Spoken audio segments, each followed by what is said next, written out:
আল্লাহর হাবিব সাল্লাল্লাহু আলাইহি ওয়াসাল্লাম বললেন, আকরাবু মা ইয়াকুনুল আবদু মির রাব্বিহি ওয়া হুয়া সাজিদ ফাকসিরু ফীহি দুআ। তোমরা যখন সিজদায় লুটিয়ে পড়ো তখন তোমরা আল্লাহর সবচাইতে কাছে চলে যাও, এজন্য ওই সময় বেশি বেশি আল্লাহর কাছে চেয়ে নাও। সুবহানাল্লাহ পড়েন। মনের যত আকুতি আছে, যত জ্বালা আছে, যত বেদনা, সিজদায় পড়ে আল্লাহরে বলার দরকার আছে না নাই? কারণ কেউ যেটা শোনে না, শোনে কে?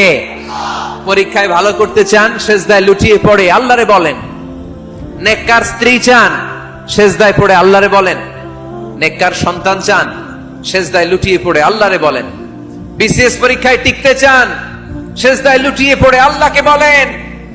পাসপোর্ট দিয়ে রেখেছেন, ভিসা হয় না, সিজদায় লুটিয়ে পড়ে আল্লাহরে বলেন। মনের যত জ্বালা, যত যন্ত্রণা, যত আকুতি, যত হাহাকার, সিজদায় লুটিয়ে পড়ে আল্লাহরে বলেন। কারণ আল্লাহর দরবার এমন দরবার, এই দরবার থেকে কেউ কোনোদিন খালি হাতে ফিরে না। চিল্লায় বলেন ঠিক কিনা?